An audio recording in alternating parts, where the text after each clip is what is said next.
Bonsoir et que la paix du Seigneur ezala na biso bisika nyonso tozwami.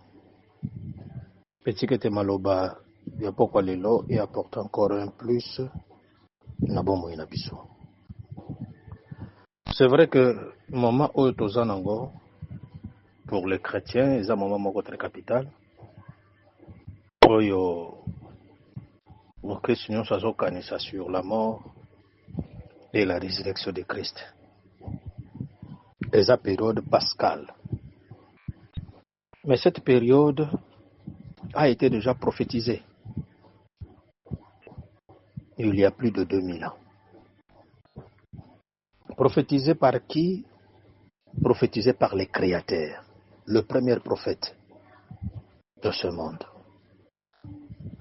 Il a prophétisé sur la Pâque, il a prophétisé sur ce qui va arriver, il a prophétisé sur ce qui va se réaliser. Et la prophétie, ezwaka temps, ezalaka na époque nango, ezalaka na ba saison nango, ezalaka pe na ba épisode nango, ezalaka na makambo ebele.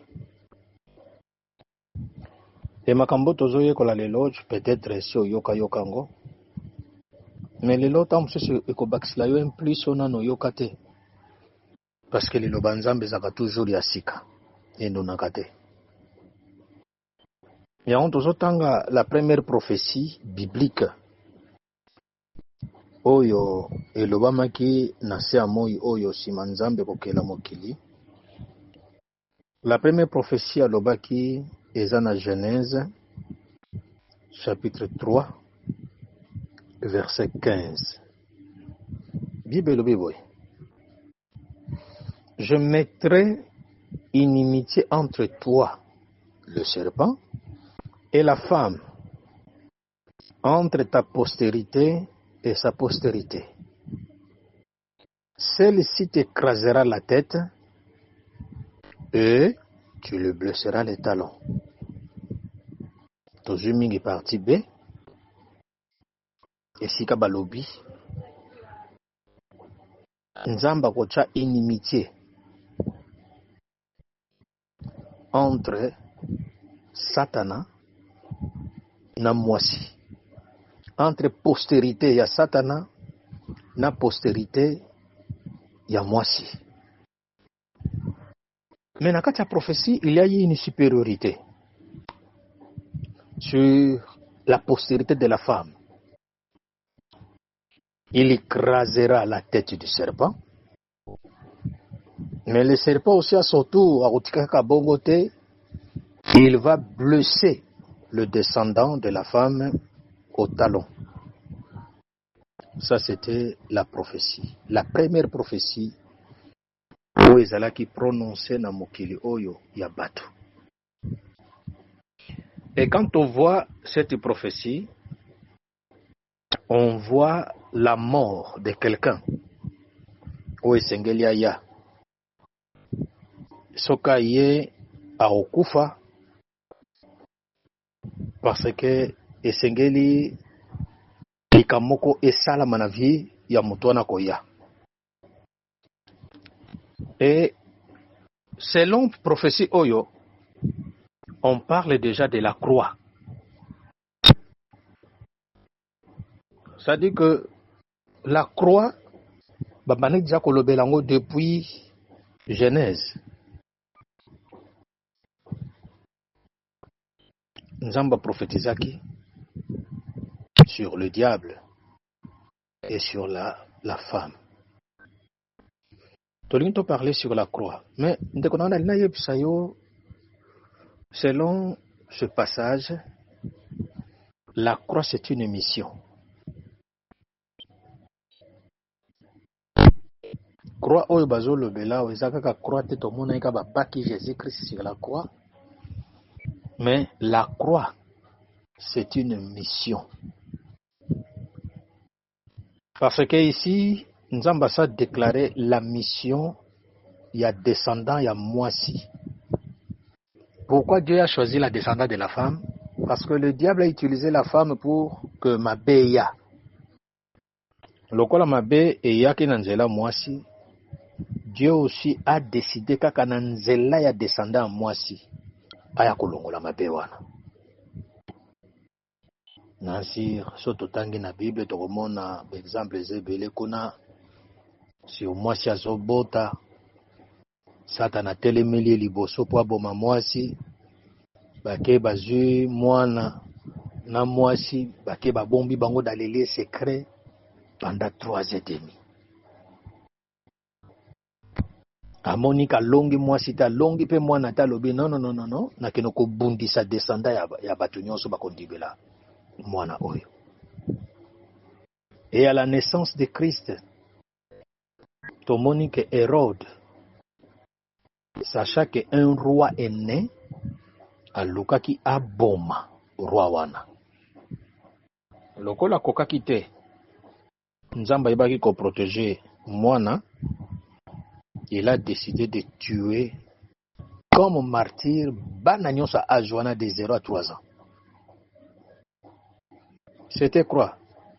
Ezalaki pona ko annuler la mission que Dieu a proclamée depuis Genèse chapitre 3 verset 15. C'était ça la mission. Lelo dalina lobela la croix comme une mission. Nalinko lobela la croix te kaka pona liwa Jésus, mais je voudrais parler sur la mission. Et tokomona Yesu Christ tanga yena mokila lobi, le Fils de l'homme a paru afin de détruire les œuvres du diable, et il est venu chercher et sauver ce qui était perdu. Ça dit que bato nyonso bazalaki perdu par le chemin du diable. Le Christ, par la croix, par sa mission, il est venu pour récupérer tous ces gens-là. Oyo Satan ayebaki kokosa, ayebaki ko détourner bango na mission oyo Nzamba tindelaki bango na sambo yoyo. Et il y a aussi beaucoup de gens, aza serviteurs, aza mwana Nzambe, aza appelé, mais mingi ba se détourner na mission oyo Nzambe abengela bango. Bakoti na inimitié.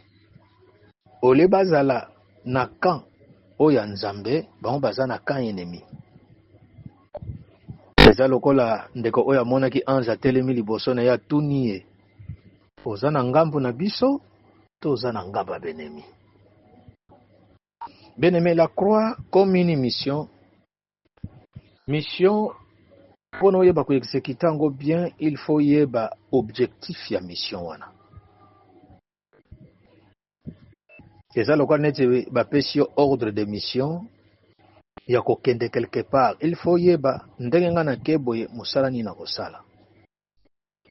Et le Christ savait que sa mission sur la terre eza pona kufa pona bato. Akufa pona yete, mais akokufa pona mabe ya bato mususu.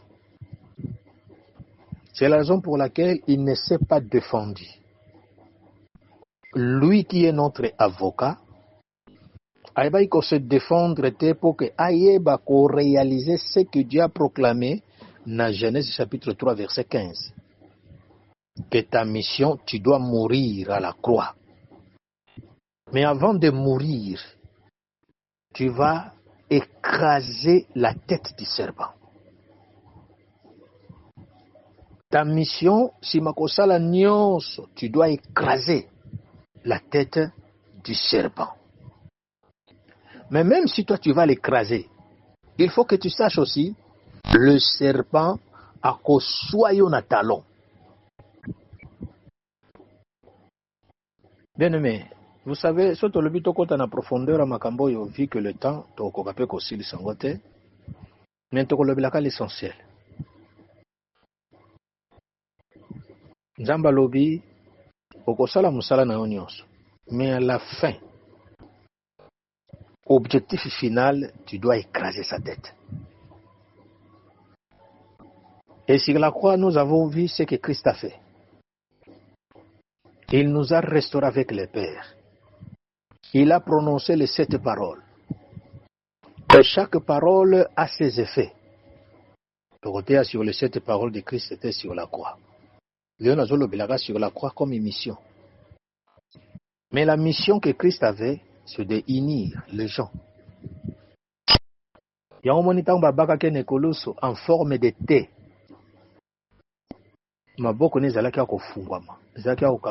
C'est pour recevoir toute personne qui se reconnaît pécheur, qui reconnaît ses fautes, aye ko implorer grâce pa na ye ya ko yamba ye. Yango na Jean chapitre 1 verset 12 balobi à tous ceux qui l'ont reçu, à ceux qui croient en son nom, il leur a donné le pouvoir de devenir enfants de Dieu, lesquels sont nés non du sang, ni de la volonté de l'homme, mais de la volonté de Dieu. C'est-à-dire que la croix va permettre biso tokota na identité en Nzambe. Toyeba ko s'identifier na Christ. Toyeba ko s'identifier na Nzambe. Bible lobi c'est nos souffrances qu'il a portées selon Isaïe. C'est de nos douleurs qui s'est chargé. Le châtiment qui nous donne la paix est tombé sur lui. Si on a un châtiment wana qui donne, et si la paix wana chanyon sokokocha. La mission de Christ, le châtiment que Dieu a prononcé sur lui, ezalaki po kenga na zweloko moko. Le châtiment qui lui donne la guérison est tombé sur Christ. C'était ça sa mission. Yango balobi c'est par ses meurtrissures que nous sommes guéris. Pour ceux qui bato babika kana bakisi yaya mbele batambongo bakufaka te. Mbongo esungaka nango mutu. Mais mbongo ebikisaka te. Comme le Christ avait la mission ya koya kolongola ba maladie mususu ezalaka incurable, ba maladie mususu ezalaka chronique. Ori komela ki c'est silité. Mais si tu rappelles le Christ et la mission oyazanango sur ton corps, sur ta santé, au rappeler, Seigneur Dieu, souviens-toi que le châtiment qui me donne la guérison est tombé sur toi. Et c'est par tes meurtrissures, oyeza médicaments, ya qui songa na kobike là que je suis guéri. Ça dit que cette mission, eza naba épisode, eza naba porte, eza naba opportunité belé, o ezo permettre biso bana nzambe tozala heureux, tozala tranquille, tozala ba victorieux, pe tozala ba capacité surnaturelle na si ya moyo oyo. Le Christ, sachant que akokufa, il s'est préparé, baebaki ko préparé bien pour sa mission. Quelqu'un ozokende en mission de service, il faut y d'abord l'objectif de sa mission. Ake kona pona ko sala nini? Durée za ya combien de temps? Soka silisi ni nangwe sengeli ya sala. Et ce qui montake quelque part ayebi mission na yeta ayebi objectif à mission te abana ko sala o sengeli ya sala tia ko sala makamba awa kana iko sala te. Et suka mission na iko échoué. Quand je dis que la croix c'est la mission, Jésus-Christ dans la Bible, à l'obi, c'est lui oyalingi kolandanga qu'il se charge de sa croix. C'est-à-dire que ezala bato mususu na sa moyo o fo bazo ikulus na bango. Prendre sa croix, prendre sa mission. Mingi to sambela mutute ayebi mission na sur la terre. Soko tuni mutu moko azana groupe otuni quelle est ta mission sur la terre? Akoyeba te akobanda peut-être ko balbutier azoyeba te quelle est sa mission sur la terre? Pourquoi il est en vie? Pourquoi Dieu lui laisse le souffle de vie jusqu'à ce jour? Ayebite, pourquoi sa mission? Quel est l'objectif de sa vie sur la terre? Le Christ, quand il marchait, il savait que ma mission sur la terre est un kufa. Et je ne peux pas n'alingaba tombolanga comme un roi. Yango monaki yeso aboyaki ba forme nyonso ya bonheur na se moyo. Pourquoi? Parce que ba honneur ekoki ko bebi sa mission ya moto. Ekoki ko bebi sa ba objectif ya moto. Ozalaki na mission ko sala boy tellement ba honneur eleki, oyebi te que mission na yo eza pona 2 jours, okipe ko déborder, osali au-delà de 2 jours, ozasus na cadre mission na yo te. Et le Christ, pour respecter son temps, il a observé, il a respecté sa mission, ayebaki sa durée, que la durée de ma mission est de 3 ans et demi. 3 ans, ce que Koki, c'est fini. Et tant qu'on peut 3 ans Koki, sa mission est sili à Koufi. Mais quand sa mission était au début, babana olukaba bomaye, abana kokima. Baye ba memie ba kene na mot des oliviers pour basala soki ba boake kuna na ngomba atiki bango na kidi ba kena ye.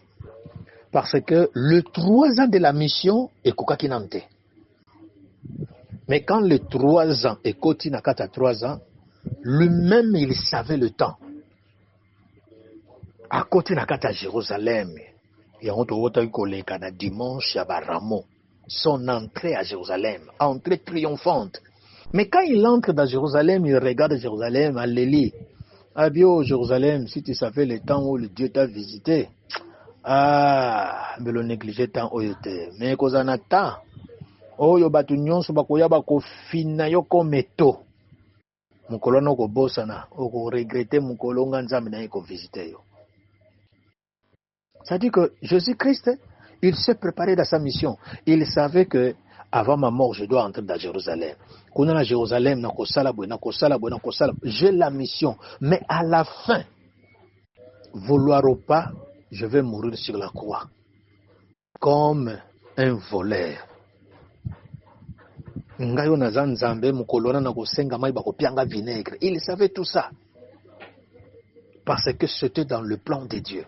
Avant qu'il vienne ici, tout a été déjà donc établi. Tout a été déjà préparé par Dieu. Et là, comme mon côté, c'est là qui est étrange dans le ministère de Christ.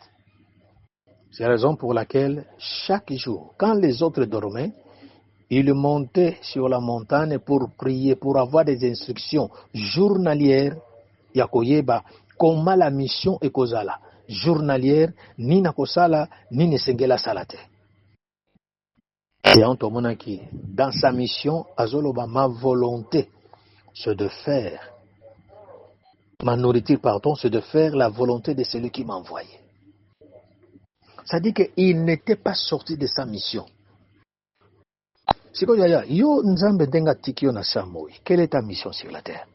Est-ce que tu as une mission na yo? Mingi bazo vivre mais ba une mission na bangote. Pourquoi ils sont en vie? Est-ce que toi tu es en vie pour nous alaka pena mobile na yo pena mwasi na yo? To pena bana na yo? C'était ça ta mission sur la terre? Ou bien oyebi angote? Pour ce que oyebi te, obanda ko tatone. Ndenge batu muso monaka lelo aza évangéliste, lobi akomi apôtre, lobi wana komi archibishop. Parce que aza ko tatone, il ne connaît pas sa mission sur la terre. Lelo aza na ministère pastoral, lobi wana komi évangéliste, lobi wana monique non évangéliste zo simba te akomi archibishop, mususu wana te ko simba sute na komi évêque. Parce que il ne connaît pas sa mission sur la terre. Celui qui connaît sa mission, il se positionne comme Christ. Moi et le Père, nous sommes un. Tu n'as pas les droits. Bakutani na femme samaritaine lobi soko yebaki nga na opeso mai na bomo esila kate. Oh yaya. Oza kotata ne logo ta kotokela mai biso bakoko na biso batokawa. Ça dit que sa mission c'était de rassembler. Il y a kolongo la benemi où ezala qui entre les Samaritains et les Juifs. Et ces jours-là, cette femme-là, il a déposé sa cruche de séparation, sa cruche de la haine, sa cruche de racisme. Pour nanini, quelqu'un qui a la croix à Kutanakinaye. Et sa mission était de rassembler. Mais Batebelo Monazo vivre là où il est, c'est toujours pour diviser. Il n'est pas là pour rassembler. Mais la mission de Christ, c'était pour rassembler. C'est la raison pour laquelle, à l'obéi, si la croix Koufaki m'a beaucoup à Koufungwama, à Kangaki m'a beaucoup côté, pour recevoir toute nation. Et il le ment pour toutes les nations. Ce n'est pas pour les Juifs, ce n'est pas pour les Noirs, ce n'est pas pour les Blancs, mais il le ment pour toutes les nations. C'était ça sa mission. Il y a un Christ à l'obéi, celui qui veut me suivre, qu'il se charge de sa croix.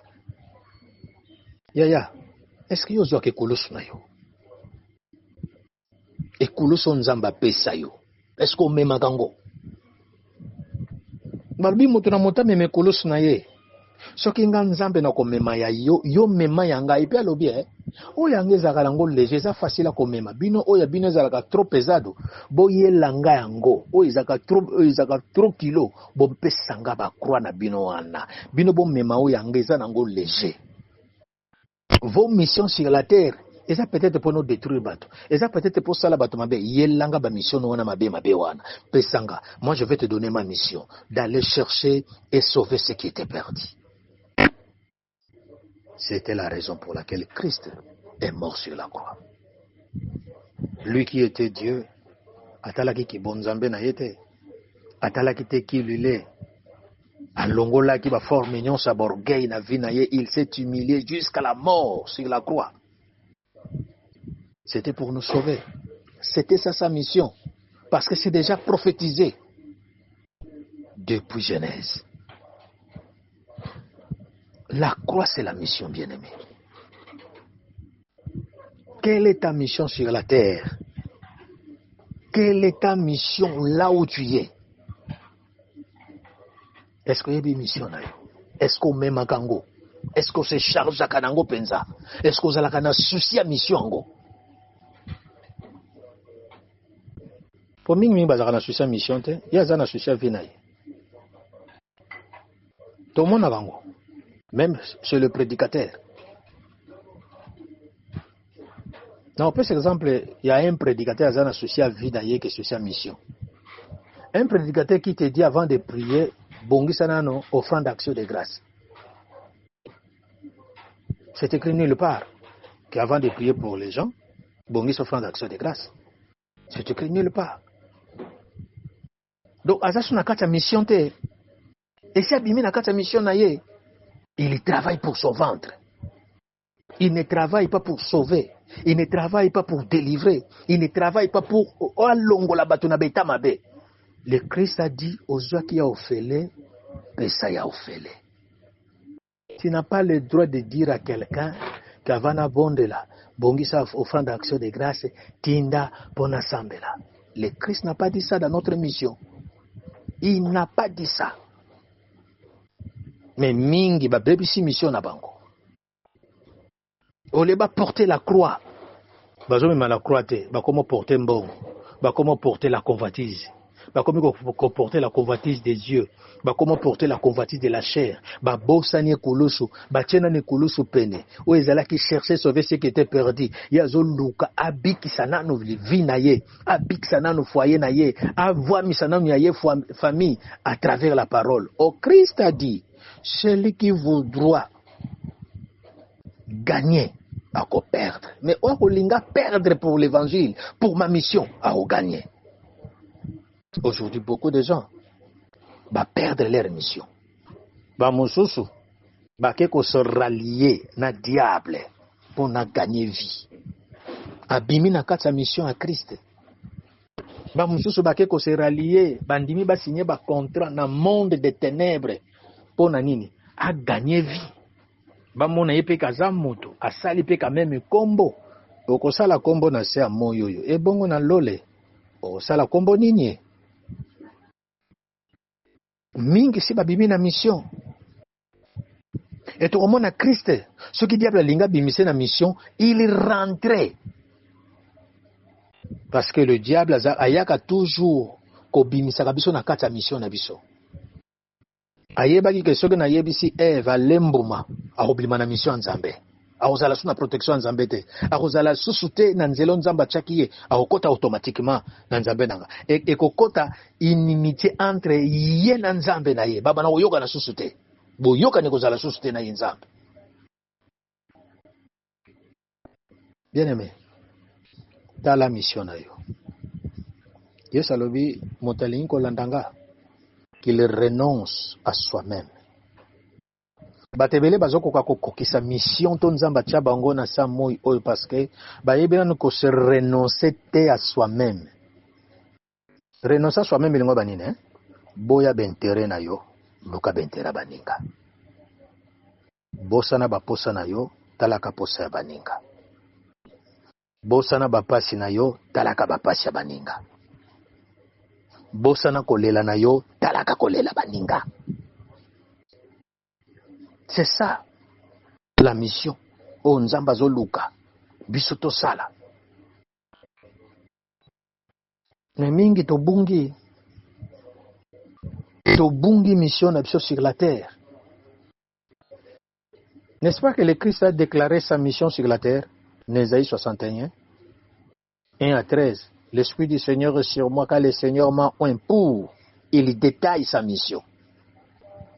Et c'est la mission Oyalanda qui tire sur la croix. Même na ekulusu Satan linga ya détourné ye. Abimise na kati ya mission na ye. Yoka bato. Si tu es le fils de Dieu, sauve-toi de la croix. Est-ce que vous pensez que Christ n'avait pas le pouvoir? Ya okita na ekulusu pa buki yango akena ye. Il avait le pouvoir. Mais lokola lingaki azala na kati ya lignée ya mission ya Nzambe. Parce qu'il disait que ma nourriture c'est de faire la volonté de celui qui m'a envoyé. Na lingi te nasala posa nanga. Nasala bentere nanga te. Mais nasala posa Nzambe. Yesu Kristo na ekulusu kwa pe kokitane na ekulusu wana abuki pe krango akena ye pe muta ko simba ya zate. Combien de fois bayi ko luka ye balobi tozo luka Jésus de Nazareth alobi c'est moi Jésus batango bakoi kaka na réponse à pamba c'est moi Jésus. Parce que même na pouvoir ta ko simba ye mais il s'est donné lui-même à la mort sur la croix. Il s'est donné. Ye moka yaki komi pesa parce que son temps d'accomplir sa mission était venu. Il a cherché à rassembler les gens. Kobima na mission na yote à cause ya mbongo. Kobima na mission na yote à cause ya nzala na yo. Renoncer à soi-même. Renoncer na banzala na yo. Tala banzala baninga. Renoncer na bapasi na yo. Tala bapasi ya baninga. Renoncer na bentere na yo. Tala kentera baninga. C'est ça ce que Dieu veut dans notre mission. Et c'est ce que Christ aussi a fait. Il a oublié Kazalaka Nzambe. Il a oublié qu'il avait tout pouvoir lui a été donné. Alors, tout pouvoir m'a été donné dans le ciel, sur la terre et sur la terre. Donc, Nazar a droit koloba. Même na bengi des milliards des anges bakoya bakobunda. Mais je ne veux pas le faire pour te sauver.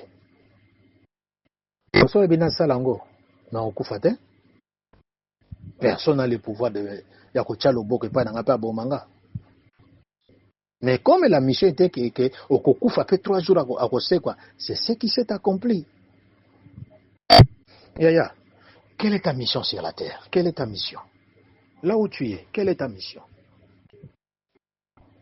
C'est de remplir tes poches ou bien c'est de s'occuper des brebis du Seigneur? Quelle est ta mission? C'est de compatir na ba souffrance à bato mususu ou bien yo lingi ba compatir na pasi na yo? Quelle est ta mission sur la terre? C'est de porter ta croix. Est-ce que vous memango penza? La croix que le Christ t'a donnée, la mission que Christ t'a donnée sur la terre. Est-ce que vous mema? Et puis Bible lobaki mutu na muta mema ekulusu na ye, alobaki take ekulusu na ngana memango na muninga. mutu na ekulusu na ye. La mission est personnelle. La mission est individuelle. Margo kokutana na bato bakosunga yo dans cette mission. Mais la mission est personnelle. Comme Christ, la mission était personnelle, mais il était aidé par les 12. Il était aidé par les 70. Il était aidé par les 120. Il était aidé par les multitudes. Mais la mission était personnelle. Ce n'était pas tout le monde qui devait mourir. C'est lui, Jésus. Mais il y a eu des gens au Basunga qui est pour accomplir la mission. Est-ce que osa prête, osa prêt et à quoi accomplir ta mission sur la terre? Est-ce que ozo meme kulus na yo? Ubi otika ngona no peni, ozo tala nano bentere na yo. Le biga nzambe minga mikoro na omemeso ekuluso te, j'en ai marre. Moto azo meme kulus atala ba pasi na ete yaya. Tu es comme une source. Source amelaka mai na ete. So walbi que l'esprit du Seigneur est sur moi. Na yebsaka bana nzambe tango nyonso eloko nyonso nzambe atie likolo na yo, ce n'est pas pour toi. C'est pour les autres. Tant walbi que l'esprit du Seigneur est sur moi, le Seigneur m'a un pour. C'est-à-dire que la mission que Christ a tchekati na yo, eza po na yo te, c'est pour les autres. L'apôtre Pierre azalaki na onction, bato bazoya na mishwar na bango batieka ka bapangushe munoki mutoki, bake batie na nzota maladi bato babiki, mais ye moko azalaki ne charde esilaka te. Ti nzambe ayebisi ye ma grâce te suffit. Mais na nzela Paul bato bazobika, na nzela Paul ba miracle ezosala, mais ye moko na défaut na nzoto tia kufaki nango. Bien aimé, si Dieu t'appelle à ta mission, kotalaka baninga te, balobi motu na muta meme ekulusu na ye. Ekulusu na nga palmera ekokani te na ekulusu yo ya berger Richard. Ekulusu ya berger Richard ekoki kokokana te na oyanga. Muntu na mutu aza na ekulusu na yo komema selon ses capacités, selon son poids. Et puis ekoki kotala te ke yo zo meme ekulusu na yo bien nga nazo komema te yaya. Chaque ekulusu ezala makambo na oko mema. Eza na ndenge na oko mema. Soko memeli yango mabe ko buko lipeka. Soko memeli yango mabe ko buko kingo. Il faut yeba ndenge na ko memeli ekulusu. Yaya, makamba ko lobeze bele, mais o eza groupe. Temple eza muke, eza église te. Esenge to respecter temps pour makambo nyonso ezala malamu. Mais lelo nzamba lingaka yebisa yo na période à Pâques oyo. La période à Pâques, c'est la croix qui prime. Parce que nekulu swana mutu moko fa kufa. Nekulu swana fo mutu moko azala sacrifier. Nekulu swana fo mutu moko nyata, mutu ya nyoka. Nekulu swana fo mutu moko nyoka swai na likolo. Kokanisa teke parce que yo zo meme kulusa baninga, yo na lokolo no bako swa yo te, bako swa yo. Mais wana na koyi kolobela ngo te pona temps. Bako swa pe na lokolo, yebaka ngo. Yoko nyata no mutu ya satana, mais yebaka na lokolo no pe bako swa. Molimo Santo approfondir maloba oyo na mitema na biso de façon que ebota mbuma. Pe mbuma wana emona na mokili mobimba. Lelo nzamba lingaka ka exhorter biso sur la croix. Mais ayebi sur la croix c'est une mission.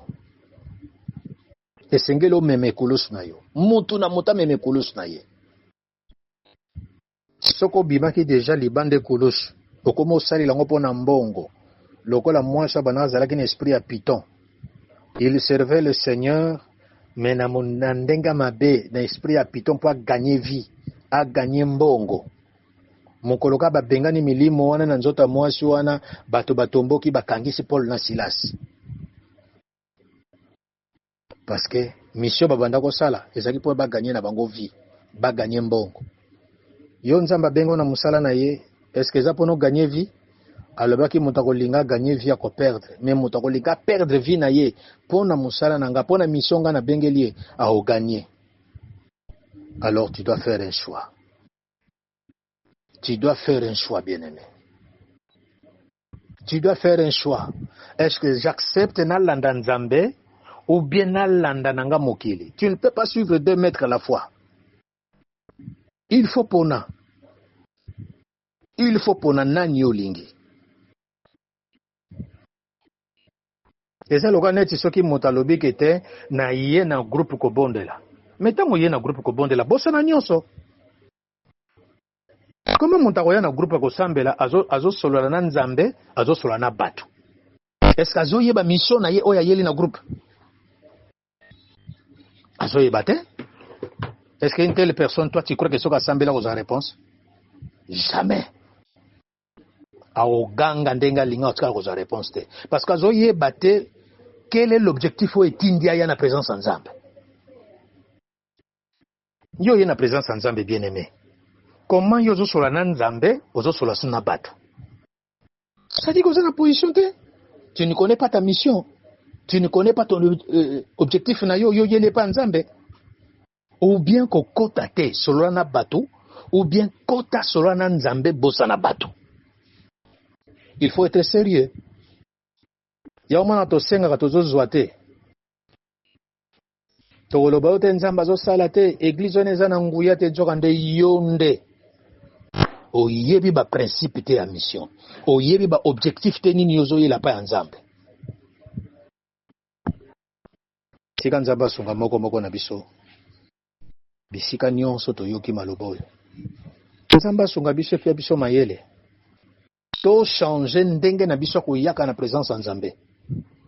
To changer ndenge na biso ya komonelaka ndenge Nzambe abengeli biso. Tangu nyonso koya na présence ya Nzambe fo yebaka na ye kosala nini. Est-ce que na ye na solo na Nzambe to na ye na solo na bato? Il faut faire le choix. Soko kosola na bato bima na présence ya Nzambe. Soko kosola na Nzambe longwa na présence ya bato. Bible on ne peut pas suivre 2 livres à la fois, 2 maîtres. On ne peut pas suivre 2 maîtres à la fois. Et ce pozolanda 2 lièvres à la fois, okokanga moko te oko perdre nyonso mibale. Ça dit que mbala moko bimi na mission na yo, na kendaki pona chasser moko bima okozonga maboko pamba. Parce que ozolanda la ba objectivité ya mission na yo kendeli chasse. Ya nazo pesa exhortation. To nazo sala remarque. Et pas na biso ba tutoyaka ko bondelaka na groupe pona ko silisa pona ko conclure. Tango nyonso kokota na groupe bosa na nyonso. Soko mona zoko ko bosa na nyonso te kokota te. Vanda na yo solo na batu. Vanda na osala makambo yo ozosala. Posoko ye ozolanda 2 lièvres à la fois. Yaya. Ozoleksa temps pour rien. Tu n'auras rien. Nyonso bato bakosambela yo kotikala ka kozwa te iloko te. Nzamba za nzamba ba principe. Olandi ba principe apesi yo. Olandi ba principe te okozwa te. Tu peux crier à plein gossier. Mungonge kauki. A opesa yo te. Parce que tu n'as pas observé les principes ya mission na yo na présence na ye. Nzamba pambola moko na biso siko yoki maloba oyo. Sur la croix. Nazako préciser, Nzamba te biso sur la croix comme une mission. Quelle est ta mission sur la terre? C'est de gagner ou de perdre pour Christ? Nzamba yeba kosunga biso maloba oyo to tiango na misala. Banda siko kosala la rétrospection. Banda na kotala vie na yo. Est-ce que oza na kati ya mission to oza déjà libanda mission? Est-ce que ozosala mission na yo malamu? So ozosala malamu te, c'est le moment de rectifier, c'est le moment de corriger pour ne pas perdre le temps. Il y a des gens bakoloba Seigneur ngana salela ki yo akoloba na yo je ne t'ai jamais connu. C'est écrit dans la Bible. Il y a des gens balobi ke Nzambe ngana salela ki yo ndenge nini ngana yo ki kombota akoloba je ne t'ai jamais connu. Alors yaya kolinga te maloba ndenge wana balobilo na mokolo suki kosala pasi soki 30 ans soki pe 20 ans soki pe 10 ans ozalaki na église donc ozalaki no kaka comme un figurant donc yo mpenza nzambe ayebaki ne yo te obanda kosala no kaka libumu yo bande ozosalela nzambe ndenge ozoganye vie ndenge ozosala mosala nzoka ndo banda kosala no kaka libumu na mokolo suka nzambe alobi yo salelaki libumu na yo awa yo oza na lifuti te nayebi yo pe te parmi basali na nga bamission nga natindaki yo tu n'as pas fait ça tu as fait ce que bon te semblait de faire alors tu as déjà gagné ta vie ici tu n'as rien. Raisonnez bien aimé, s'il faut à corriger, corriger. Il n'est pas encore trop tard. Bongisa sur ta mission. Et si Kozali